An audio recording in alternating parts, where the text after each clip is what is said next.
Your Excellency Abdullah Sahid, President of the 76th session of the General Assembly, Your Excellency Antonio Guterres, Secretary General of the United Nations, Excellencies, ladies and gentlemen,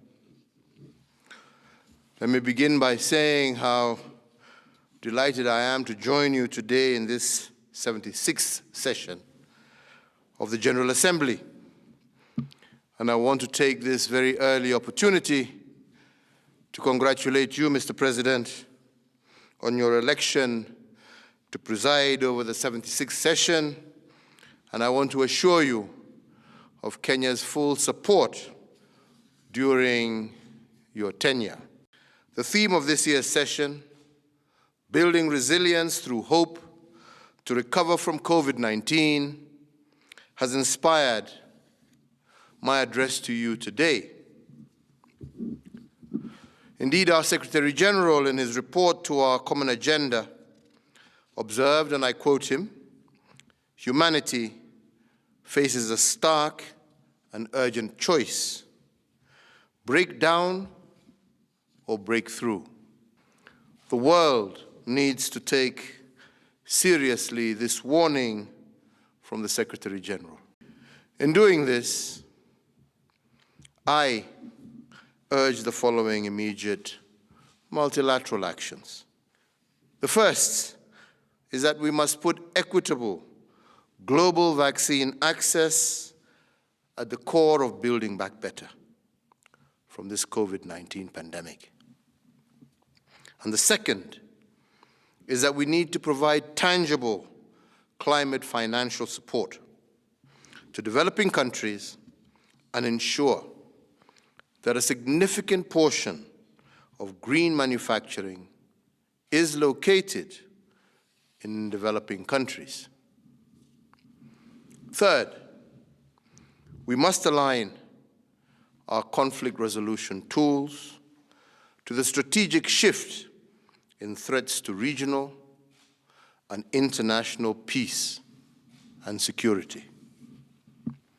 Fourth, we must strengthen the competence of states to manage diversity and regional trust between citizens and institutions, and between citizens and their leaders. As of a week ago, over 5,000 Kenyans had succumbed to COVID-19. We mourn these Kenyans, together with the over 4.7 million lives that have been lost around the world. The pandemic's devastating impact on global travel, tourism, our supply chains, investment, has caused the deepest economic recession in nearly a century. We here in Kenya responded swiftly and boldly to contain the pandemic, and as a result, the human toll, though most distressing, pales in comparison to other parts in the world.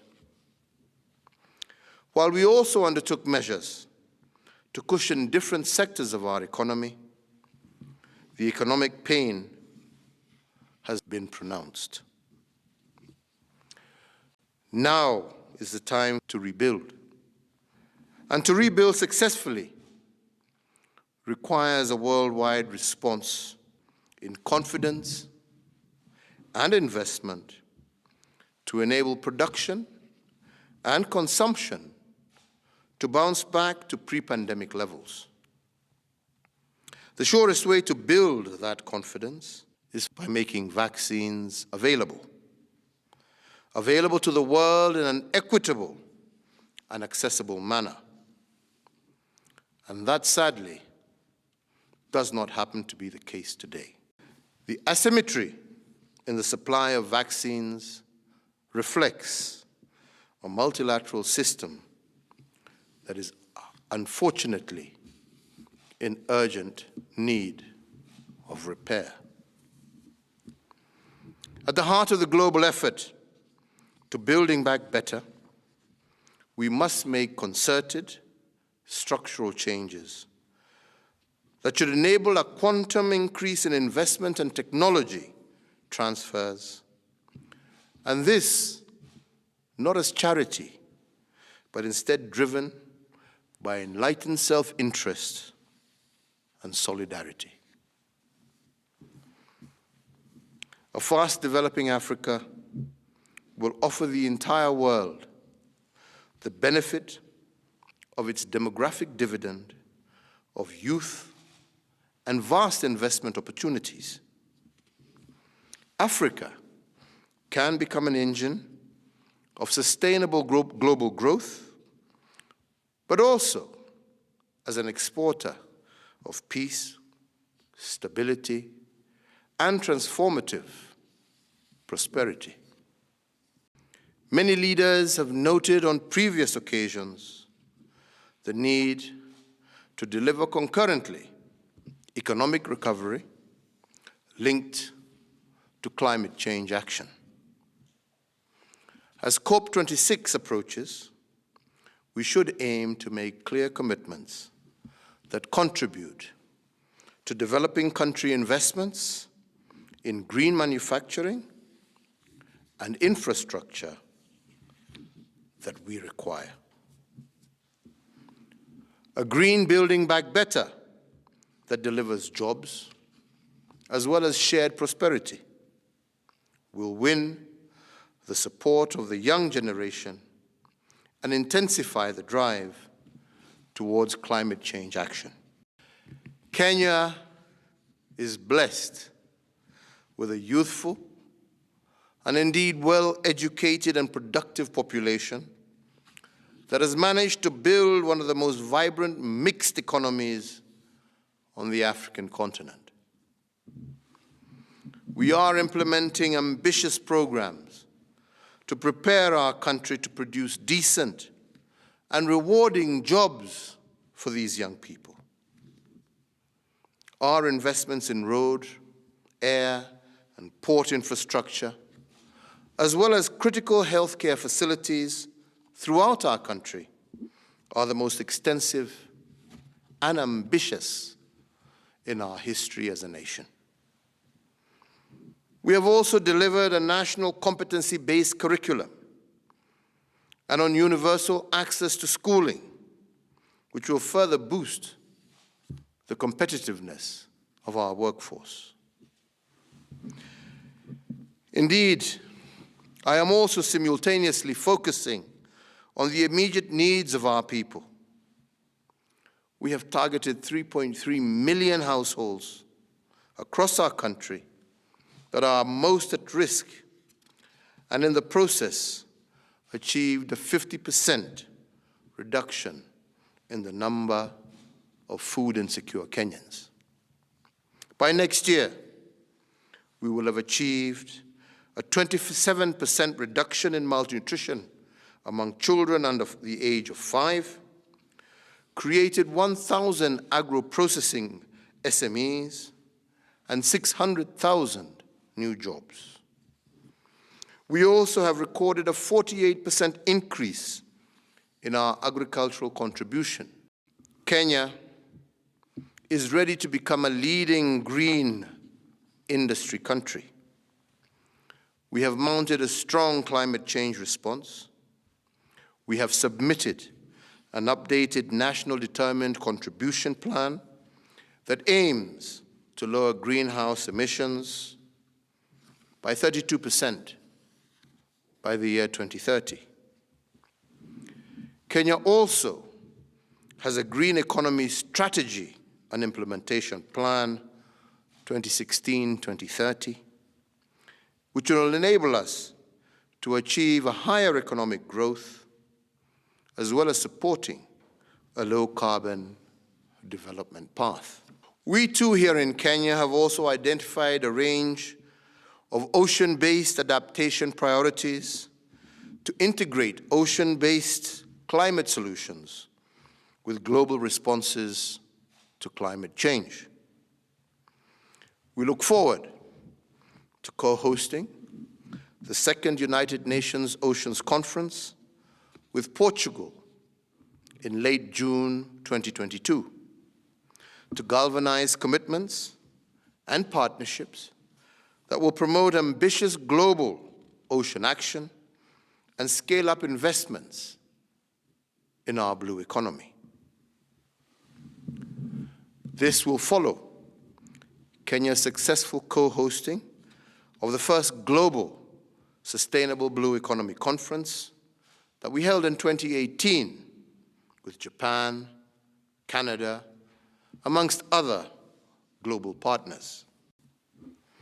As the President in Office of the African, Caribbean, and Pacific States Organization, I convened and chaired an extraordinary intersessional virtual summit at the height of the COVID-19 pandemic in June last year. We also made the Nairobi Nguvu ya Pamoja Declaration, calling on the need to transcend the COVID-19 pandemic through global solidarity.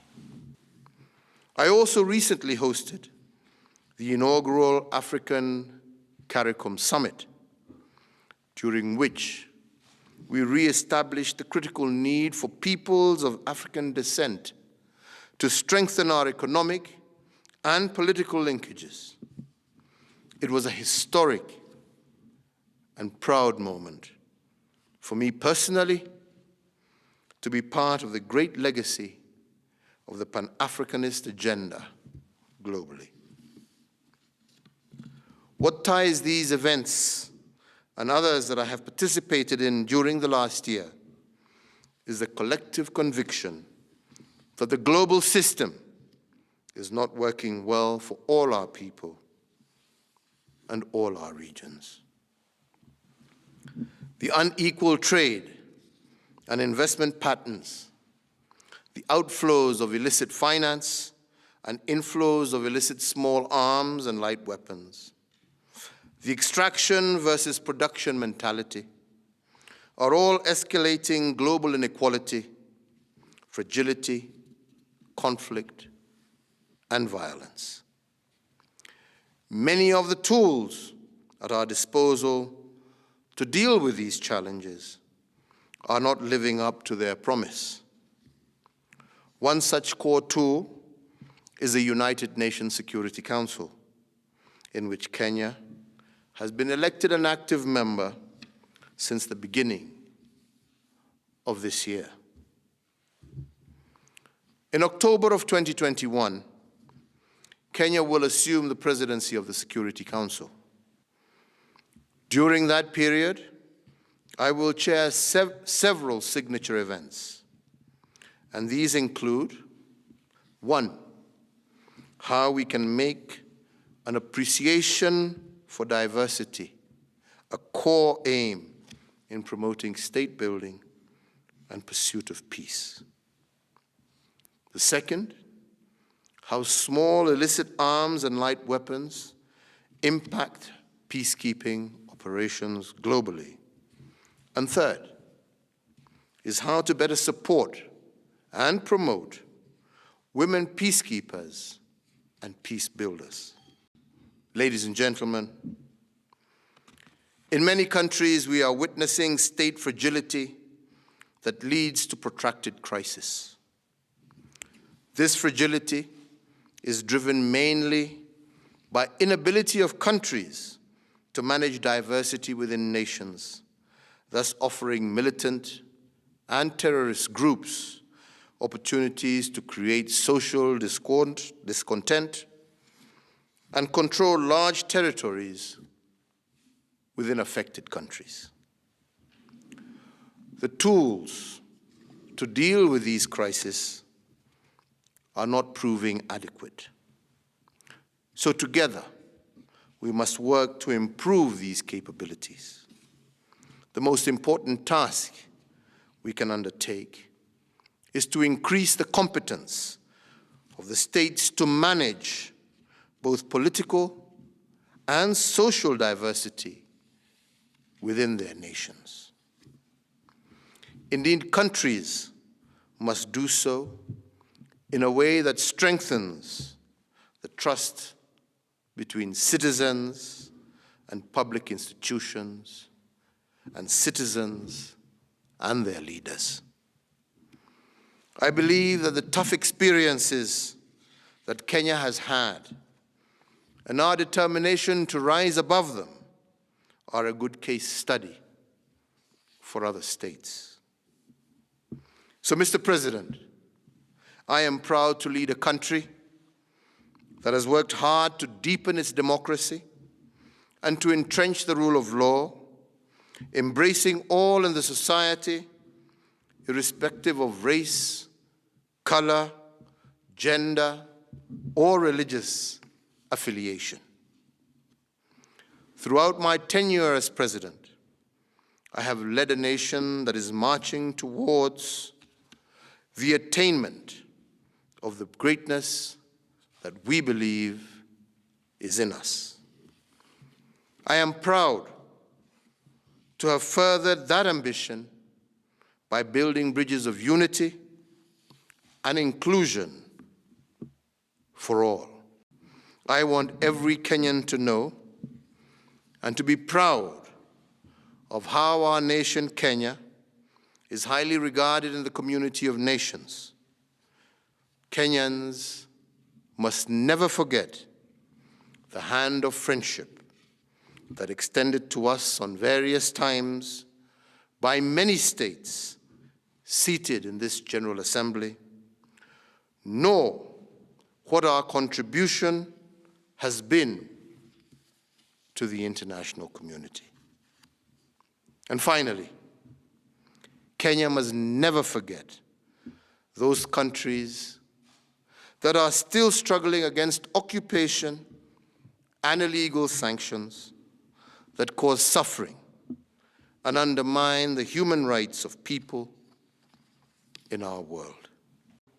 As I conclude, we offer our solidarity and commitment as a member state of the United Nations to undertake the journey to build back to recovery and to prosperity, building forward better in a multilateral system that is fair, inclusive, and effective.